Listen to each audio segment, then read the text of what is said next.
नमस्कार, बहुत स्वागत आपका अनादि टीवी पर। मैं हूं आपके साथ पारुल। खबरों की शुरुआत बड़ी खबर के साथ, और बड़ी खबर आपको बता देते हैं भोपाल से। बीजेपी प्रत्याशियों का प्रशिक्षण 21 अगस्त को प्रत्याशियों का प्रशिक्षण होगा। सभी 39 उम्मीदवारों को भोपाल बुलाया गया है। उम्मीदवारों को प्रशिक्षण कैलेंडर दिया जाएगा। मतदान और परिणाम तक का ये पूरा कैलेंडर होगा।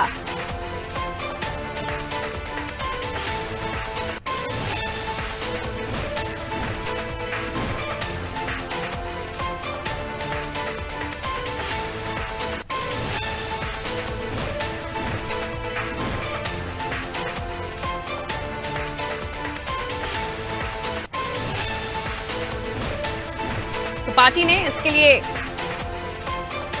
ट्रेनर्स बुलाए हैं। मतदान और परिणाम तक का ये पूरा कैलेंडर होगा, यानी पूरी तरीके से शेड्यूल बनाया गया है कि कब इन जो कैंडिडेट्स हैं उन्हें क्या कुछ करना है, और इसको लेकर पूरी ट्रेनिंग दी जाएगी। रणनीति के तहत जो है ये पूरा काम किया जा रहा है। 39 उम्मीदवारों को भोपाल बुलाया गया है। 21 अगस्त को प्रत्याशियों का प्रशिक्षण होगा। मतदान से लेकर परिणाम तक का इन्हें पूरा कैलेंडर डिजाइन करके दिया जाएगा कि कब इन्हें क्या करना है, कैसे करना है। तमाम रणनीति की इन्हें बताई जाएगी, और ट्रेनर्स भी इसके लिए जो है बुलाए गए हैं। क्योंकि देखिए, जब लिस्ट सामने आई थी 39 उम्मीदवारों की, तो ये भी हमारे जो सीनियर्स हैं उन्होंने अब तक विश्लेषण रखा था कि अमूमन जो 39 उम्मीदवार हैं उनमें हारे हुए ही कैंडिडेट्स हैं, और वो सीटें जहां पर भारतीय जनता पार्टी ने जीत दर्ज नहीं की, और उन कमजोर सीटों पर भारतीय जनता पार्टी ने अपनी स्ट्रैटेजिकल तरीके से मजबूती के साथ काम करना शुरू कर दिया है। और काम किस तरीके से करना है इन 39 सीटों पर, इसको लेकर पूरी प्रोसेसिंग, पूरी रणनीति तैयार की जा रही है। और आप देखिए, मतदान से लेकर परिणाम तक का एक पूरा शेड्यूल, पूरा कैलेंडर इन्हें दिया जाएगा। ट्रेनर्स बुलाए जाएंगे। किस तरह की ये पूरी रणनीति होगी, किस प्रक्रिया के तहत ये पूरा काम किया जाएगा, समझने की कोशिश करते हैं। ब्रजेश चौकसे जी हमारे साथ जुड़े हुए हैं। इस खबर को हमें और भी समझाएंगे। 39 उम्मीदवार, ये बताया जा रहा था कि कई सारी ऐसी सीटें जो भारतीय जनता पार्टी नहीं जीती थी, उन पर खासतौर पर इन्होंने उम्मीदवारों को ऐलान किया गया है, और अब इन पर जीत के लिए फॉर्मूला तय कर रहे हैं। प्रशिक्षण दिया जा रहा है और ट्रेनिंग दी जाएगी। इसके लिए स्पेशल ट्रेनर्स भी बुलाए जा रहे हैं। लेकिन ब्रजेश जी, क्योंकि ये हर एक सीट भारतीय जनता पार्टी के लिए इंपॉर्टेंट है, और ये माना जा सकता है कि अब अपनी वीकर सीटों पर, जो कमजोर सीटें हैं, उन पर काम करना भारतीय जनता पार्टी ने अभी से शुरू कर दिया। देखिए पारुल, 39 उम्मीदवार घोषित किए हैं अभी बीजेपी ने, और अमित शाह ने एक नई रणनीति बनाई है।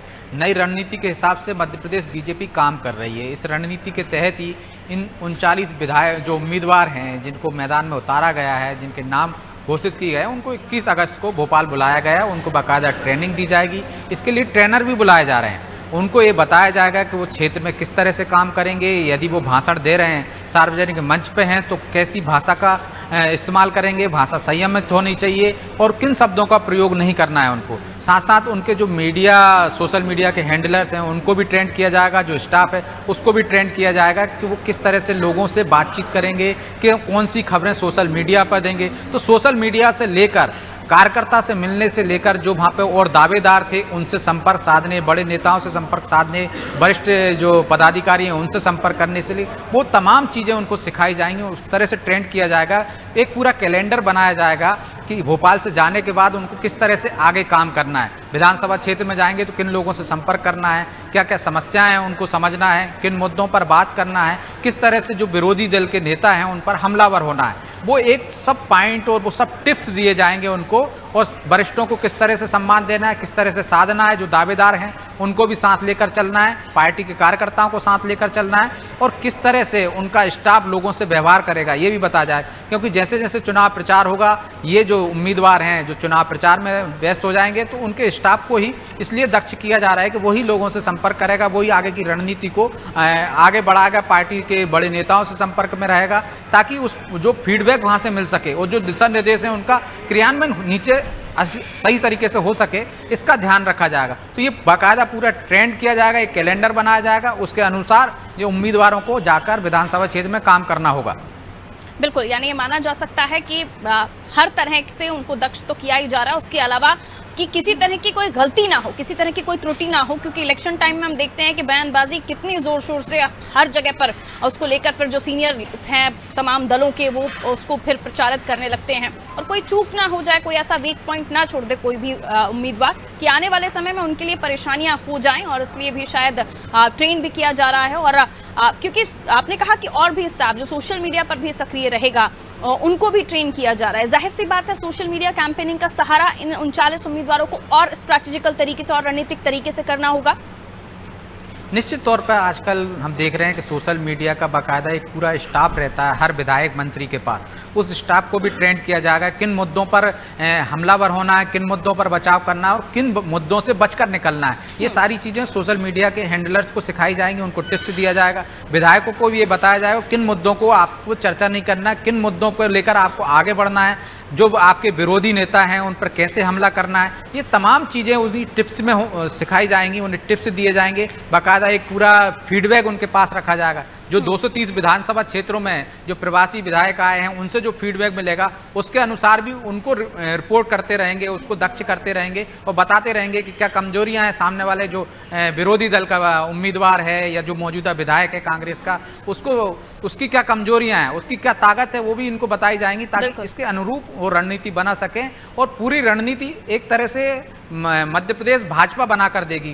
केंद्रीय आलाकमान के नेतृत्व में उस रणनीति के तहत ही काम करना पड़ेगा। जो उम्मीदवार हैं उनको ये 39 सीटों की जो हम बात कर रहे हैं जिनको उम्मीदवारों को बुलाया गया है, ट्रेंड किया जाएगा, उन 39 सीटों पर कांग्रेस की कमजोरियों पर खासकर फोकस किया जाएगा। उसको किस तरह से उन सीटों को जीतना है। आकांक्षी सीटें हैं ये जो लगातार कांग्रेस जीतती रही है, उनको जीतने की एक रणनीति बनाई है बीजेपी ने। उस रणनीति पर अमल एक तरह से जमीनी स्तर से लेकर प्रदेश स्तर तक किस तरह से उसका पालन हो, कहीं भी आप देखें कि कोई गैप ना हो, इस बात का ख्याल रखा जा रहा है। इसलिए पूरा ट्रेंड किया जा रहा है स्टाफ से लेकर उम्मीदवार तक को।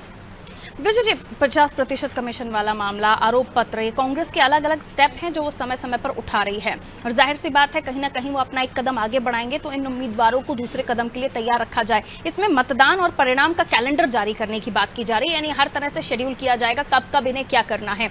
ये भी कि कब, क्योंकि अभी सत्ता पक्ष को नहीं पता कि विपक्ष अगला कदम कौन सा उठाने वाला है, कौन से वो नए मुद्दे होंगे या कौन से वो नए आरोप होंगे जो वो उन पर मर देगा। तो इसके लिए भी इनको तैयार किया जाएगा, समय समय पर इनको गाइड करते रहेंगे।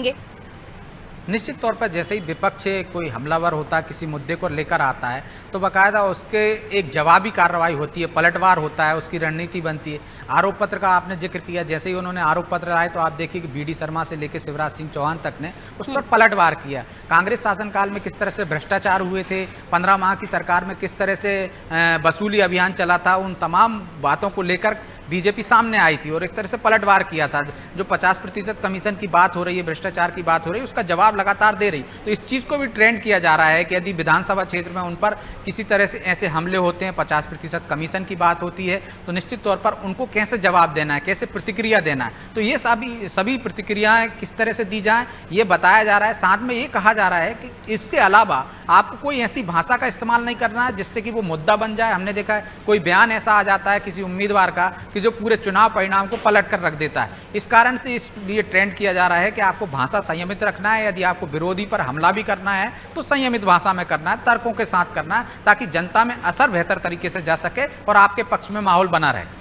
प्रज्वल जी, क्योंकि आकांक्षी सीटें जहां भारतीय जनता पार्टी अब कोशिश कर रही है कि वो उन सीटों को विन कर सके, जीत सके, तो जाहिर सी बात है उन कैंडिडेट्स जो विधायक हैं, सिटिंग एमएलएज हैं, उनके लिए एंटी इनकम्बेंसी इस क्षेत्र में होगी ही। उसका फ़ायदा कैसे उठाना है, उस क्षेत्र में जाकर जनता के बीच कैसे जाना है, और अगर जनता के बीच जाकर वहाँ क्या काम नहीं हुआ, इन मुद्दों को बेहतर तरीके से अगर ये उम्मीदवार उठाते हैं तो इनका ही वजन बढ़ेगा।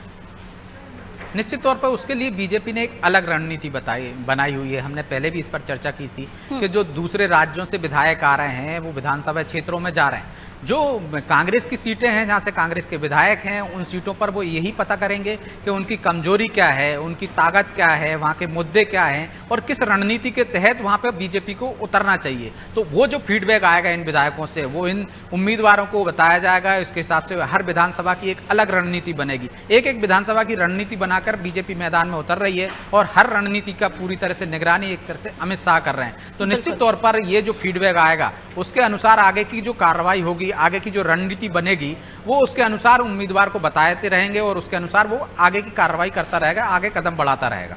बिल्कुल, बहुत शुक्रिया ब्रजेश जी जानकारी देने के लिए। तो हर एक सीट पर है भारतीय जनता पार्टी की पैनी नजर और शुरुआत उन सीटों से जो कमजोर, जहां पर भारतीय जनता पार्टी रही है और आकांक्षी सीटें, इन सीटों को कहा गया था और इस पर अभी से तैयारियां शुरू हो गई हैं। और इससे पहले भी हमने आपको बताया था किस तरह से खुद अमित शाह की निगरानी इन पूरी सीटों पर है, मध्य प्रदेश पर है और उसके अलावा रणनीतिक तरीके से इन सीटों को जीतने के लिए रणनीति बनाई जा रही है और उस पर काम भी किया जा रहा है। उस पर सीधी नजर गृहमंत्री अमित शाह साहब की। और उसके अलावा अब देखिए, अब मतदान से लेकर परिणाम तक का कैलेंडर और उसमें कब कब क्या क्या कदम उठाने, इसको लेकर रिसर्च डिटेल के साथ रणनीति बनाई गई है।